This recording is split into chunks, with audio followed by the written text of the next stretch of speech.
ဒီတွန်းလိန်ခောက်နေတဲ့အခောက်ကင်ကျော်ကျွတ်ရွရွကြီးတွေကိုမြင်တော့လေဒီကတော့တန်းပြီးတော့ကိုကျွေးကြသွားတာပါပဲနောက်တစ်နေ့မနက်မှာချက်ချင်းကိုပဲသွားဆက်လာခဲ့ပါတယ်ရှင်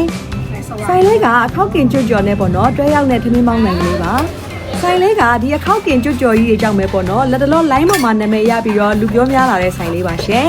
ဒီမှာကြည့်ကြည့်ပါခုတ်နေတဲ့ပုံကြီးတွေကတကယ်အားရစရာကြီးအတန်ကြီးတွေကလည်းကျွတ်ကျွတ်နေပေါ့နော်သူတို့ခုတ်နေတာကိုဘေးကနေကြည့်ရင်းနဲ့ကိုတကယ်ကိုစားကျင်နေပါပြီရှင်ဒီကလည်းသူတို့ရဲ့ဒီလိုဗီဒီယိုတွေကိုမြင်ပြီးတော့ပေါ့နော်သွားစားကျင်ခဲ့တာ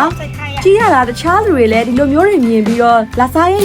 နဲ့ဒီလို line ပေါ်မှာဒီဆိုင်လေးကနာမည်ရလာပုံရပါတယ်ရှင်သူတို့ရဲ့ခောက်ကြော်ကြော်ကလေတကယ်လဲသူများဆိုင်နေနဲ့မတူပါဘူးရှင်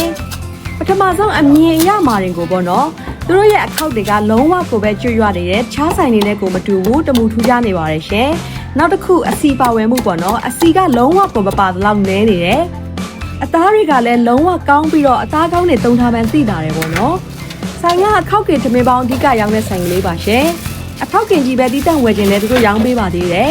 ထမင်းပေါင်းကိုမှသူတို့ကပွဲကြီးတွေပွဲသေးတွေသူတို့ခွဲပြီးရောင်းပေးပါသေးတယ်ရှင်ဒီမှာကြည့်သူတို့ရဲ့ခောက်ကင်ကလေတကယ်လဲသူများဆိုင်နေနဲ့တကယ်ကိုမတူတာပါရှင်ထမင်းပေါင်းရဲ့ sauce ကတော့သူကထိုင်းထမင်းပေါင်းဆိုတော့အရသာကအချိုဘက်ကိုသွားပါတယ်တခြားထမင်းပေါင်းတွေနဲ့မတူကွဲထွက်နေတာကတော့သူတို့ကထမင်းပေါင်းထဲမှာမြေပဲတောင်းလေးတွေထည့်ပါတယ်ရှင်ဒါကသူတို့ရဲ့ထမင်းပေါင်း sauce ပါအခုဒီတပွဲကိုဘတ်80ပေးခဲ့ရပါတယ်ရှင်ထမင်းပါဝယ်မှုများတယ်အသားပါဝယ်မှုလည်းများပါတယ်ရှင်အသားကိုသူကအခောက်ကေကြီးပဲတီးတန့်ယူရှင်သလားအသားနဲ့ရောရှင်သလားပေါ့နော်ဒီကတော့အသားနဲ့ရောပြီးတော့နှစ်ခုယူခဲ့ပါတယ်ရှင်ထမင်းပေါင်းရဲ့အရသာကအနှဲငယ်ချိုတာကြောင့်မလို့ဒီရုပ်ချင်လေးနဲ့တွဲစားမှအဆင်ပြေခဲ့ပါတယ်ရှင်ထမင်းပေါင်းလေးကိုအရင်မြည်ကြည့်လိုက်ပါဦးမယ်နော်သူတို့ကထမင်းပေါင်းရဲ့ဆန်ကိုတော့ဆန်ဖွာဖွာလေးကိုသုံးထားပါတယ်ရှင်တကယ်တော့ဒီကအခောက်ကျွတ်စားခြင်းလို့မှအဓိကလာတာကိုမှဒီကိုထည့်ပေးလိုက်တဲ့အထဲမှာအခောက်ကျွတ်ကပါတာနဲနေပါတယ်ရှင်ထမင်းပေါင်းရဲ့ရတာကတော့တော်တော်လေးချိုတယ်လို့ပြောရမယ်ဒီကထိုင်းထမင်းပေါင်းတွေကတော်တော်လေးတော့ချိုတယ်ပေါ့နော်ဟုတ်ပါတယ်တကယ်ကံမကောင်းပါဘူးအခောက်ကျွတ်ကတော်တော်လေးကိုမပါသလောက်နဲနေပါတယ်ရှင်ဒီကြားထဲမှာကိုကလည်းအသားနဲ့တဝက်စီရောပြီးတော့ယူခဲ့သေးတာဆိုတော့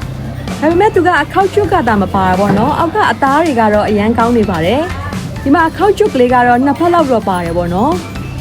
ထားတဲ့ဖက်ကလေးကိုစားကြည့်ရတဲ့လောက်ကတော့အရန်ကိုပဲကောင်းပါတယ်ရှင်။တိုင်းမှာဒီလိုဝက်ခောက်ကင်ကြော်တွေတော်တော်များများစားဦးပါတယ်ရှင်။ဒါပေမဲ့ဒီလိုဝက်ခောက်ကိုပေါ့နော်ဒီလိုတွန့်ခောက်နေအောင်ပေါ့နော်ကျွတ်ရွနေအောင်ကြော်ထားတဲ့ဒီဝက်ခောက်ကင်ကြော်မျိုးကိုတော့မစားဘူးလေးပါဘူးရှင်။ဆိုင်လေးကတကယ်တော့ရက်ွက်ထဲကဆိုင်လေးပါရှင်။ဒါပေမဲ့သူ့ရဲ့ခောက်ကင်ကြော်ကြော်မို့လို့ပေါ့နော်လက်တလုံးမှာဆိုင်လေးကနာမည်ကြီးနေပါတယ်ရှင်။ခုဆိုင်လေးကိုခြုံပြောရမယ်ဆိုရင်သူ့ရဲ့ခောက်ကင်ကတော်တော်လေးကိုထူးခြားပြီးတော့ကောင်းမွန်တယ်။ပိုရှင်လည်းများတယ်ဈေးလေးကလည်းတင့်ပြီးတော့တန်တယ်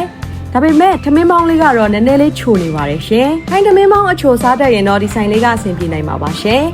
တကယ်လို့ကိုကထိုင်းထမင်းပေါင်းအချိုမစားတတ်ဘူးဆိုရင်လည်းပေါ့နော်သူတို့ဆိုင်မှာစီချက်ခောက်ဆွဲနဲ့အတူပေါ့နော်ဒီသူတို့ရဲ့အခောက်ကင်ကျော်ကိုတွဲစားလို့ရနိုင်ပါသေးတယ်ရှင်